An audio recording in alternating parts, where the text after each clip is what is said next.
Hi there, secret seekers! I've got a new studio with a grand piano and everything. I'm going to be filming here from now on, and I thought I'd do some more Schumann on the channel. A few pieces from his Waldszenen, forest scenes. Not the most well-known, but so good pieces. So check it out and don't click away.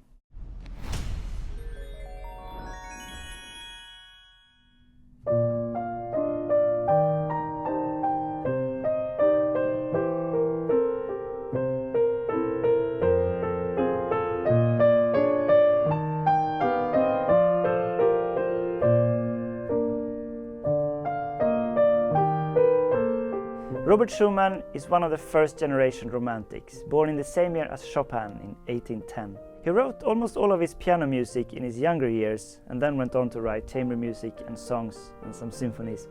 And especially the songs, the lieder, he composed in cycles, and these cycles often encapsulates very well the emerging romantic ideals of the 19th century, with themes like the pleasures and pains of love, or the expressiveness in nature, especially as a reflection of inner life or the transcendence of the sublime. And the most famous song cycle is Dichterliebe, a poet's love, with lots of reference to nature and flowers there too. And when it comes to piano music, he has quite a few of these collections of pieces that don't conform to traditional movements of a sonata, for example. You probably know about Kinderscenen, scenes from childhood, and there are also bigger ones like Kreisleriana, Carnival, Papillons, or the symphonic etudes. And then there's also Waldszenen, forest scenes. It's 9 pieces, rather short and not very technically demanding. It's written in 1848 and 49, which is quite a lot later than the rest of his piano music, which he wrote earlier. They have a simplicity to them, and it's sometimes a deceptive simplicity, because underneath there's often intricate counterpoint and rhythmic ambivalence, and the typical Schumann eccentricism shines through every now and then. And tying back to the theme of nature, this is literally scenes from the forest, like things you might come across or think that might happen when you go for a walk in the woods. It's basically a song cycle without words.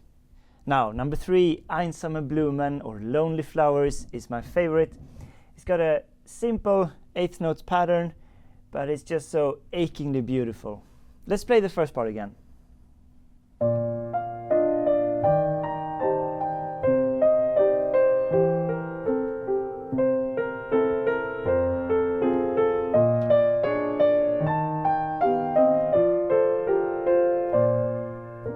Now, what makes it beautiful? What makes this song great? And the answer is suspensions. In the melody, on the second beat we always have a suspension in the melody. It's left hand provides the harmony and a textural bass for the whole accompaniment. And the melody goes, it's B flat major with a E flat suspension, that's a 4. And then again E flat is the same 4 actually. C minor, D is the 9. Like, these are just details on the surface, but that's the key, suspensions. So you might have noticed already, it's a duet. There's 2 voices in the right hand. It's slightly hidden though, because you can also feel it like one continuous melody of 8th notes, but the beams are on opposite sides, so the first bar kind of continues with the quarter note, gets a resolution, and that's another suspension. And then at the same time the answer comes in, and it's imitating the melody all the time. And again, now it's below. And when they meet at the same time and they kind of brush up against each other, they create these aching dissonances in the 4th bar. That's the first voice, and then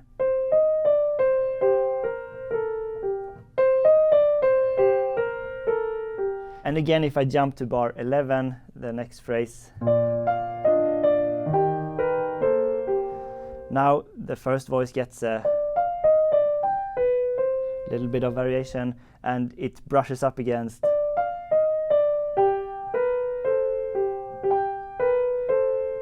It's almost ugly in itself, but it's so beautiful when you add the texture.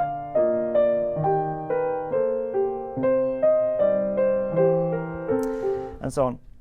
I'm going to go and jump straight to a kind of an overall interpretation of this piece. I'm going to continue go through the music, don't worry.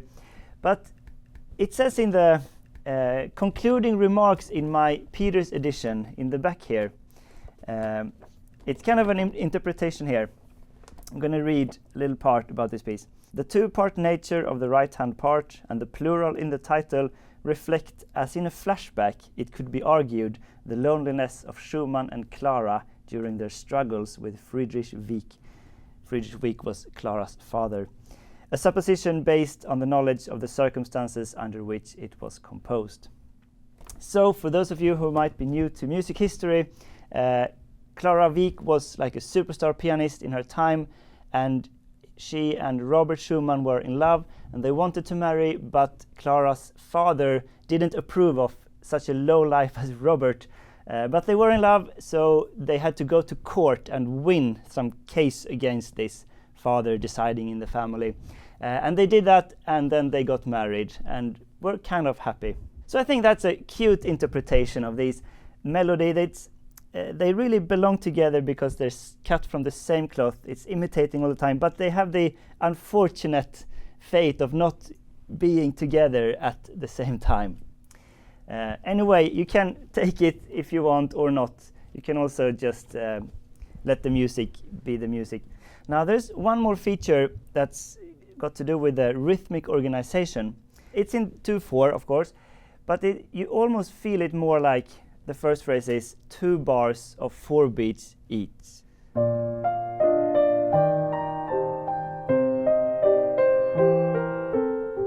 So then I would say that the hypermeter is like 2 bars is 1 unit, and then the phrase is 2 units. Then the interesting thing happens after this first phrase. The answering phrase, how do you feel this phrase?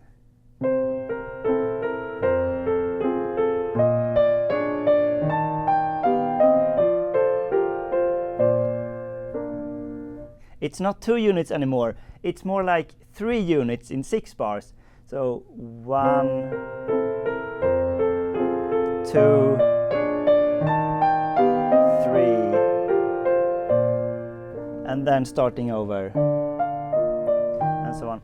So I think this is like these 2 phrases, a statement and an answer, they're asymmetrical. And I think that's kind of a grounds for beauty, like the human face. It can be beautiful, and it's not because it's perfectly symmetrical, it's because it's slightly asymmetrical, like the eyes are always a bit different, and it provides a total uniqueness of whatever the matter is, as we have here. After this, from bar 11, we get now a couple of phrases that are symmetrical to kind of balance it up again. It starts the same with this variation, but now a different close.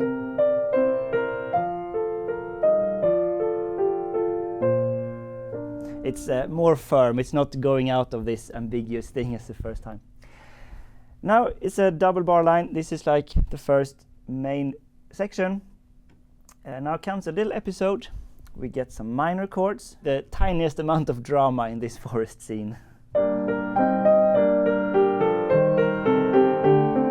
And it's repeated, kind of emphasized with more chords second time.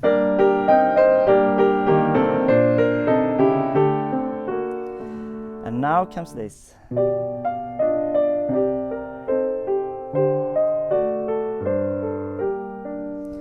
So what is this? If we look at the melody,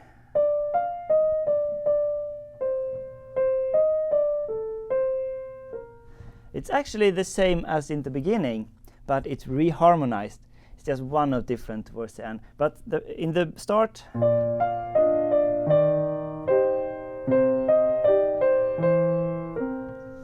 now when it comes back,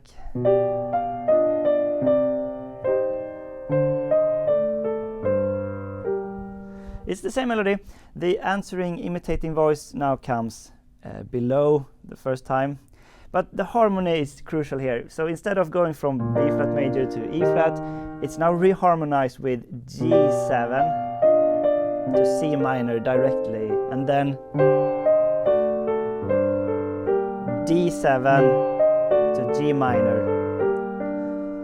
And of course, the suspensions that are the same in the melody, they are even more painful when it's minor chords.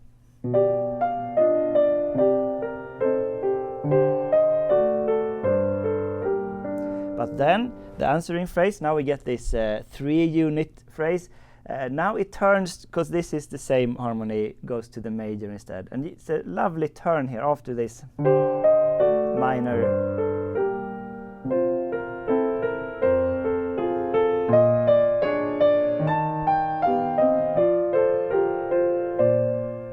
And it's just soaring in the high register.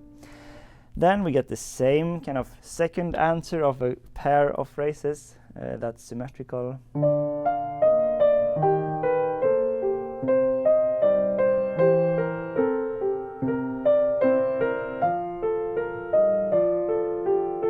Feel more grounded.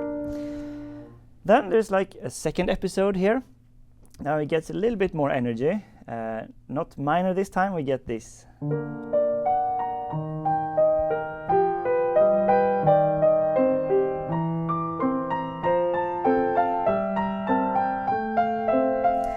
So it's, what chord is it?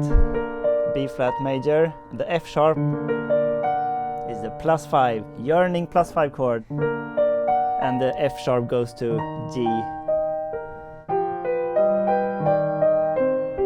Then kind of gaining some momentum in the high register. I think I kind of move forward a bit here when I play it.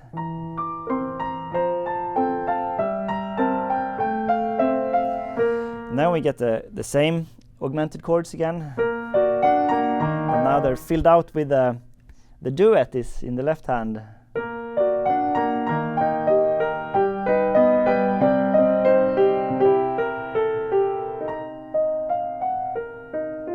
So sad or nostalgic from major, C major 7 to minor.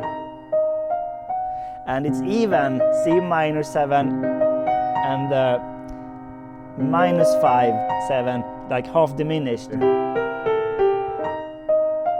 The G flat. And here again we have one of these small asymmetries. This I would feel as a 3-bar phrase. Well, it's not overly clear as a 3-bar phrase or like a 3-bar unit, but because the music is so ambiguous, it doesn't want you to feel clearly where the downbeats are in the hypermeter. But this is the closest, I think, is a 3-bar unit. So 1, 2, 3. Because here is a very clear first. And this is a clear 2. 1, 2. 1, 2, 3, and there's another 3 again. So we have 3 + 2 + 3 bars for this. Again, not very clear, but I think it's helpful when I play to know where to emphasize the downbeats a little bit more. But you can also just let it float here. The texture gets a bit more still here. The left hand.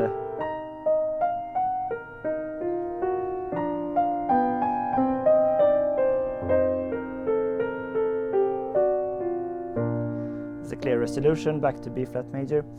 Now we get the main melody one final time. It starts the same, but immediately it takes another track to kind of close things up.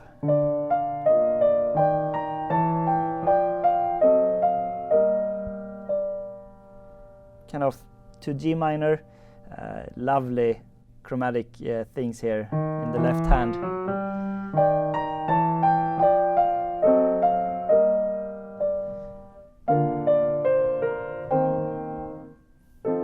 It's another asymmetrical 3-bar phrase. 2, 3, and 1. So we're really feeling the ending coming closer. Some dissonances, but with a B-flat pedal and resolving just these chromatic neighbor notes. I don't know, I kind of like to do the arpeggio in the end. It doesn't say, but either way, I think. Thanks so much for watching Sonata Secrets. A special shout out to my Patreon sponsors J. Perlman, G. Coombs and MS Voss. And I should have a special performance video on this piece up on the channel soon enough.